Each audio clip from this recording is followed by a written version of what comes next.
Yes, I think we are live. Live. Oscar, sound check. Oh, yes, good Good evening. evening. That seems to be going well. And then we've got from the USA, And Chris hello from America. Longhurst. Yeah, I think everything's working well. I don't know if we have any viewers left after last week's issues and today's 30-minute delay. But we will certainly hear if that is the case. So, welcome, everybody. Let me put my mic a little closer. Yep. Welcome, everybody, to today's show. It's the 17th of May, 2022. We've been absent for 2 weeks, which sucks, but was unavoidable. There was just no way that I could get things going. Also, Oscar was out of the country, and Chris actually was the only one that was sitting there waiting for something, and we just couldn't make it. I was waiting and waiting. Yeah, I know. It's terrible. And actually, today again was really difficult for me. So I was again actually. What do I hear? Oh, that was it. It was like a mosquito sound or something. Did you hear that too, or was I the only one that heard that? That's just your paranoia. Oh, okay, it's my paranoia. Yeah. Okay, that's fine then. Anyway, so what was I saying? Edwin says week 3 without the bastards, and now he says 2 viewers. So okay, apparently he's there. Welcome to Edwin. Yeah, it's just the timing has become a little bit difficult for me because I just can't really make it without really overstressing. So we will have to discuss it, but if we can sort of move this to half an hour later, maybe make it half an hour instead of an hour, that would help. Or maybe do it on a Wednesday instead of a Tuesday. That would also help for me, because then Michelle's home and it makes a little bit more room for me. So any of these options, we will let the viewers know, whatever we will decide. But it would be great if we could do a little bit of a time shuffle with that. Yeah. So that's one, because I do want to keep doing this. I really do, but it's just become a little bit difficult. Anyway, so that was de huishoudelijke mededelingen.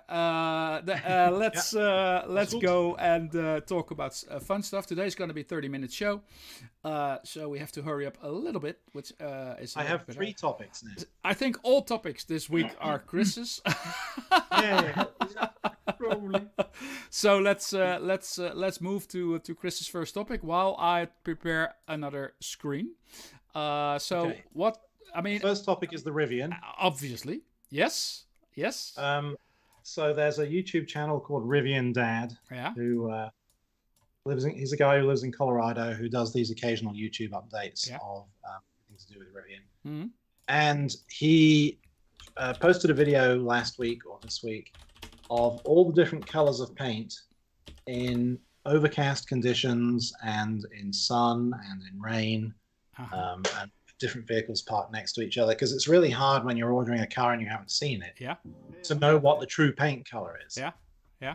So my order had been blue forever, and he showed the blue and it looked really nice, and then he showed the red, and the red is amazing. It has this almost orange tint. There's this sort of this orange flip in the color when he gets into the sun. In fact, you might have just found the video there. There's a little section in that video where he walks around to the side of one of the red ones in the sun, and it's absolutely gorgeous. Okay. So I'd been like this between red and blue. Sorry. I'd been like this between red and blue for forever. But when he goes to the red one, I was just like, no, that's it. It's going to be red. Okay. So, and it's about, if you scrub through the video a little bit, it's about halfway through. Okay. Where he shows the red one. Mm-hmm. And initially he's looking at it from the front and it's kind of overcast, but then he goes around the side and the sun's out, and you get this really sort of almost orange metallic flip out of the color when it's in the sun. So, yeah, see how it looks kind of reddish there? Yeah. The next shot, he's in the sun around the side of this one, I think. Okay. Yeah. See if it plays out. But even there, the color, I looked at it. This is it. So when he walks around the side and the sun glints off it, it just completely sold me on the color. Yeah. It's beautiful. Yeah. Oh, this So one. there. Yeah. So you see how it's like it's almost gone, almost orange. Yeah. Sort of a mix between orange and red. So anyway, my order is now that color. Okay. Cool. And is it metallic? Yes. Metallic? Yeah, there's a metallic flip in there. Yeah. Okay. So cool. It looks Yeah. nice. yeah, that's what I thought. So. Yeah, it's cool anyway. I mean, I still like the looks of the truck in whatever color it is. So, but it seems like this that's showing now is not doing it for the truck. You know, it's just too bland. There's something. Yeah, there's something not. The green, the blue, and the red are really nice colors. The yellow is really nice. I do like. I do like this too. This is more like, I don't know, a little bit more. I don't know, fancy or whatever you call it, but it's also pretty cool. So I would also with the red light stripe there. Yeah. Also nice. I mean the green one, but yeah. Okay. So that's... and weirdly, the red paint is cheaper than the blue paint. Okay. That's... I don't know why, because red is normally a premium color, but yeah, I don't know. It's going to faint quicker. So. Yeah, well, I don't know. I've always had red cars here, and I've never had it fade. So with metallic, I'm not sure if that is such an issue. I mean, with the just red, you know, non-metallic red, it's terrible. After a couple of years, it will just the color will go out of it. But in metallic, it might be okay. I had a dark red metallic car, a Camry, and that stayed. You know, there was no discoloring on that one at all. But then I had a Carina GTI, a red, just pure red, and that faded like like there's no tomorrow. So yeah, okay, but it's cool. So you made the decision to go for red, which is good. Yeah, that's great. Your jack is also red, isn't it? Yes. Yeah. So it's safe to say. Far more dark. Yeah, it is. It's a darker red than that. So. Okay, cool. Well, that's so that was topic number 1. Yes. No, yeah. And to elaborate a little bit on it, I saw this week a post of some guy who created actually a Rivian Lego car. Yeah. That one was cool too. He's made the green one out of Lego. Yeah, I think he used the Land Rover one because the Land Rover is the same green color. Maybe he used the parts from that. Yeah, I think he used all of the parts from the Land Rover to make that. Yeah. Okay.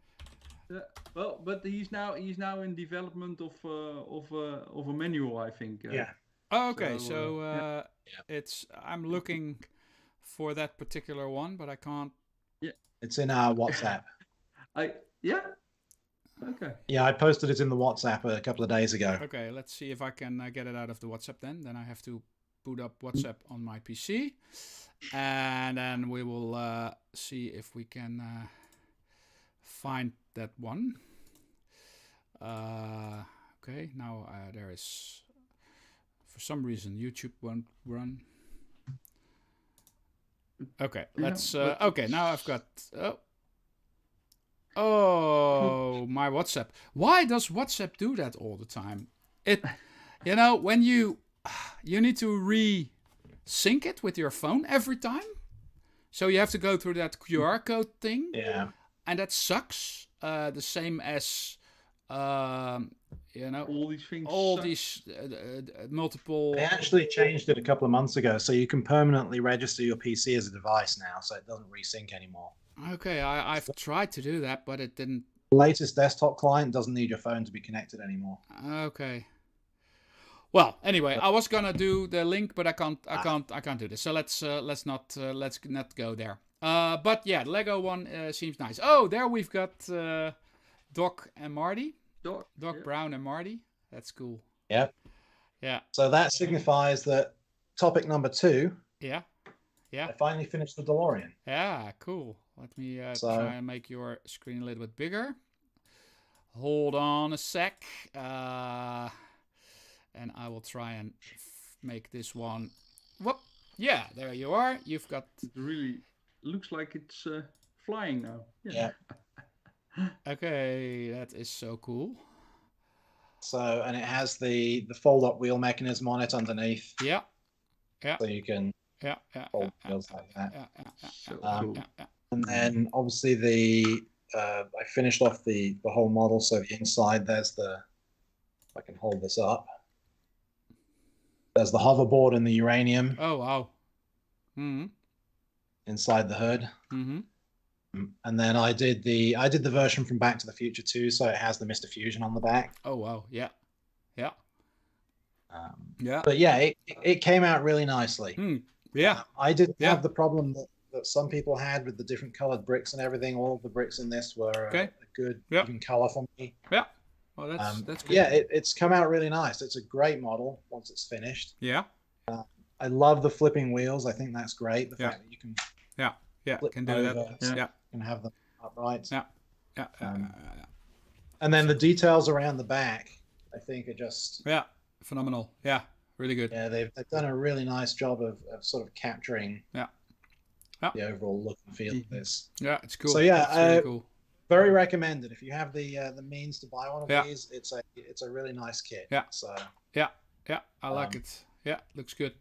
Great. Yeah. So that's topic number 2. That's the that's the DeLorean finish. So do you still have space to store it somewhere? I do have enough room for this one. Okay. And if I get any more Lego, that might start to become a problem.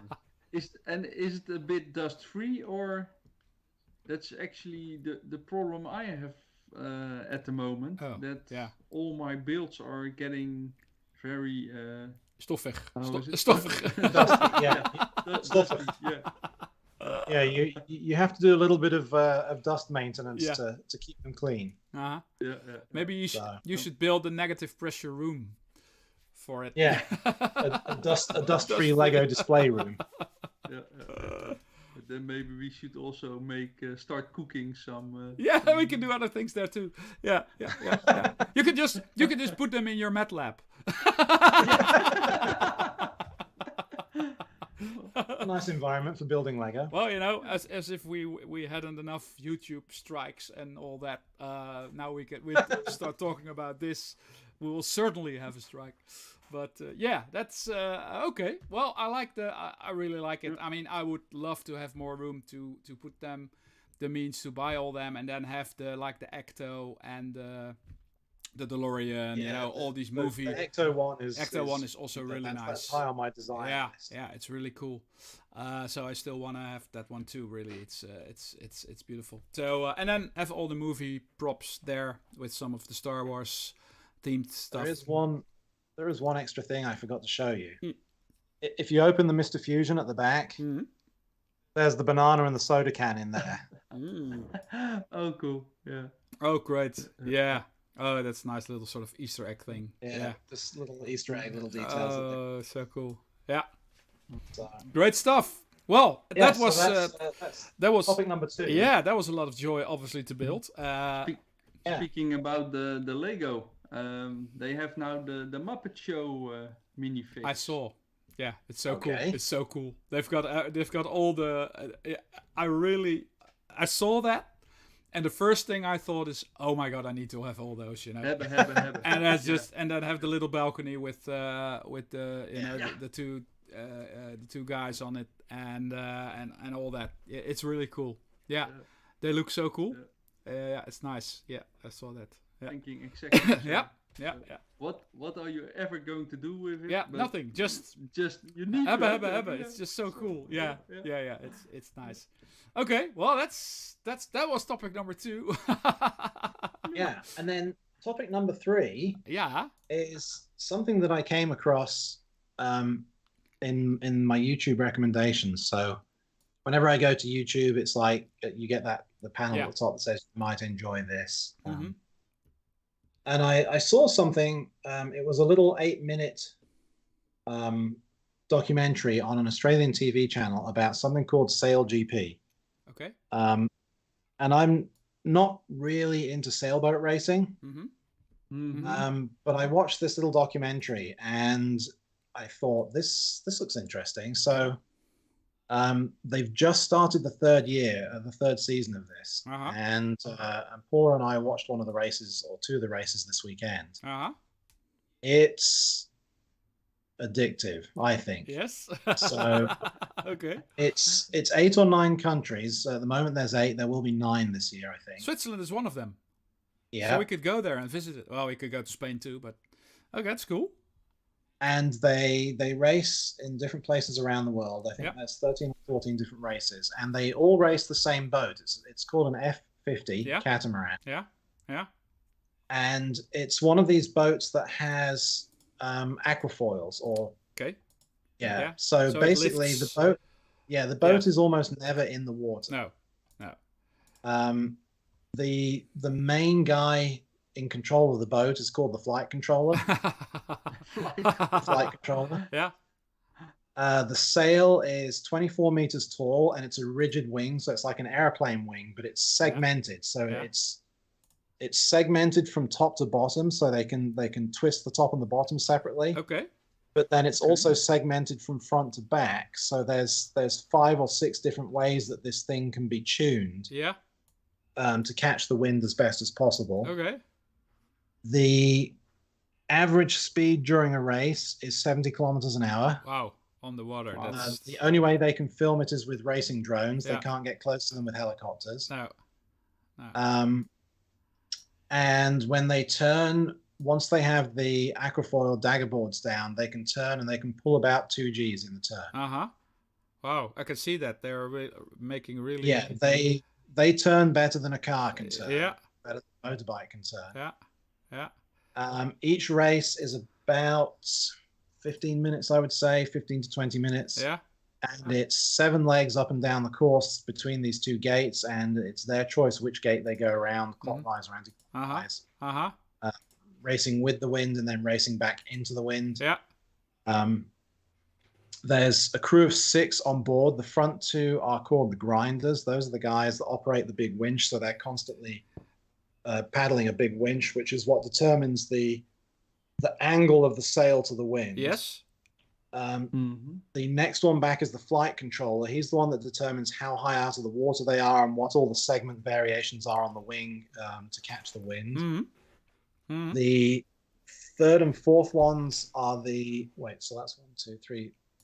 The 4th and 5th ones are the skipper and the helmsman. And the 6th one on the back is normally a woman, and she's the tactician. So her job is to make sure that they don't hit anybody else. Okay.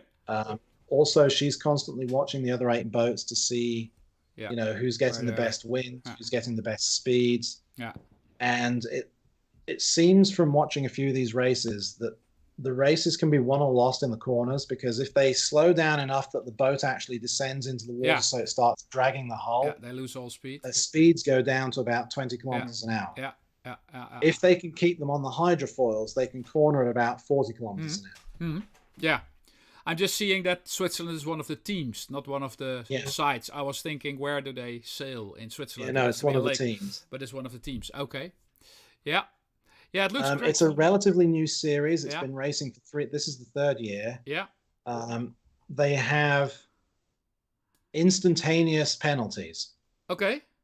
So on the steering wheel of that the skipper holds, there's a series of buttons where he can communicate backwards and forwards to the crews that are in the other boats, in the support boats. Yeah. But they can also register a protest with the course officials. Okay. And compared to Formula One, the penalties come within about 5 seconds. Okay. And they're not negotiable. No. Most of the time it's to do with if someone had priority but didn't give priority. So always the downwind boat has priority. Yeah.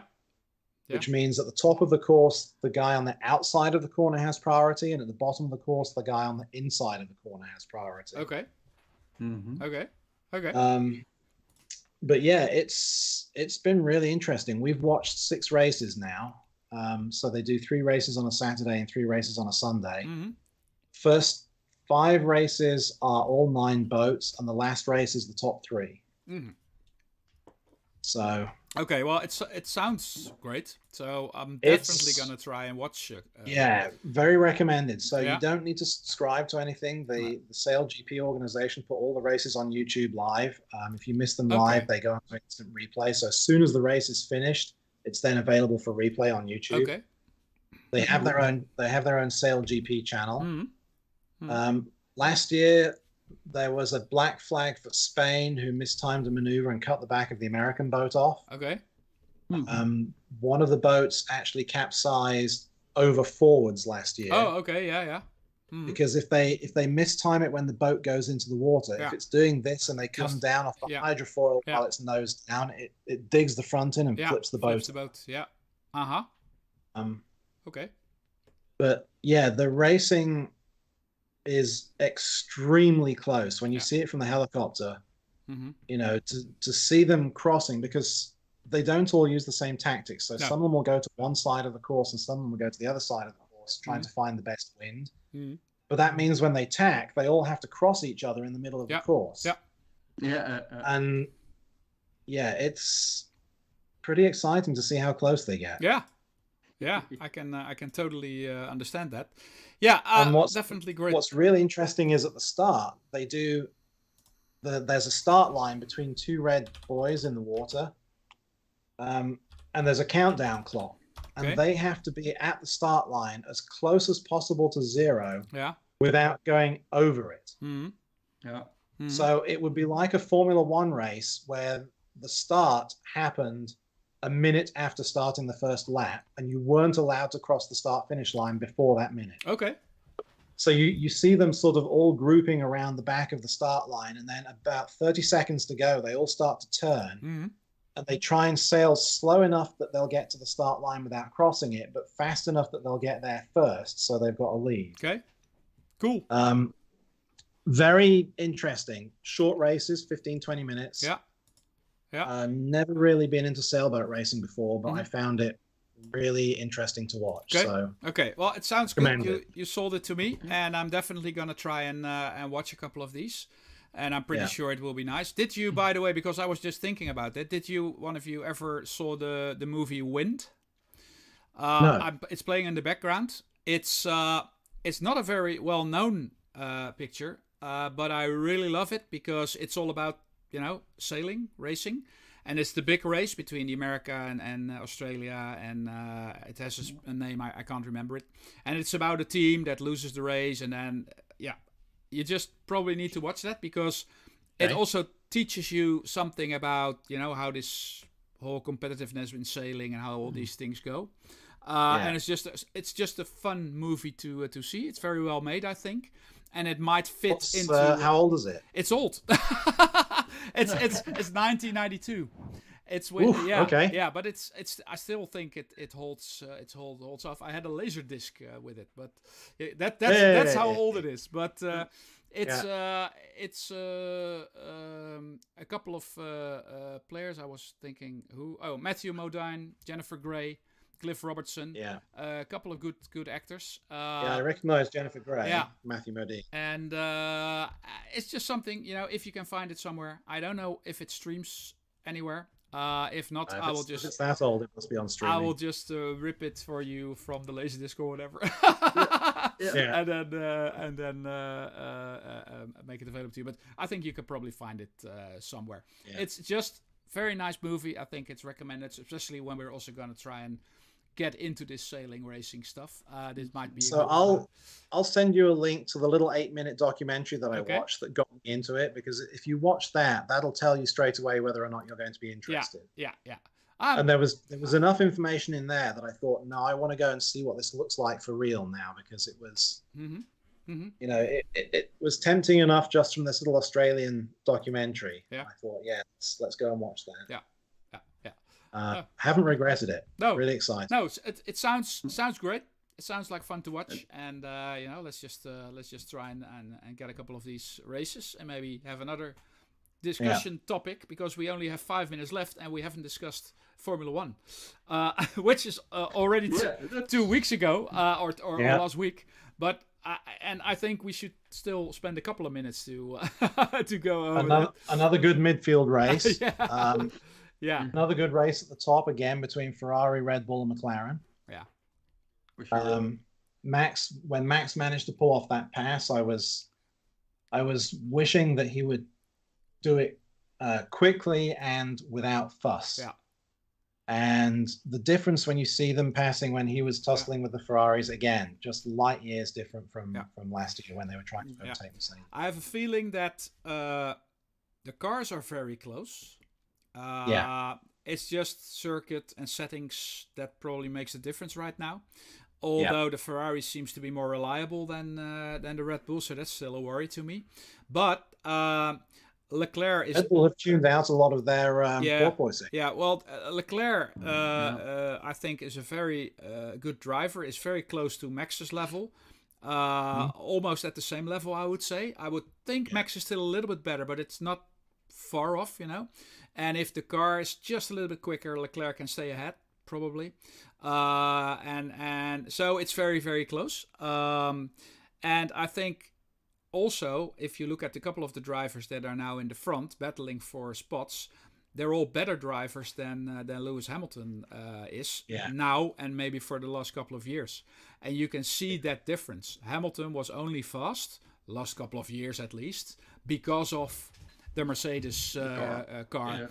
Yeah. He had lost the edge of driving. I think Russell is doing a much better job than he is. Russell seems to be very promising. And what he make, the Mercedes, although it's not by a long stretch the by far leading car anymore, it's not completely bad either, because except for the porpoising problem, they seem to be doing reasonably well and getting there.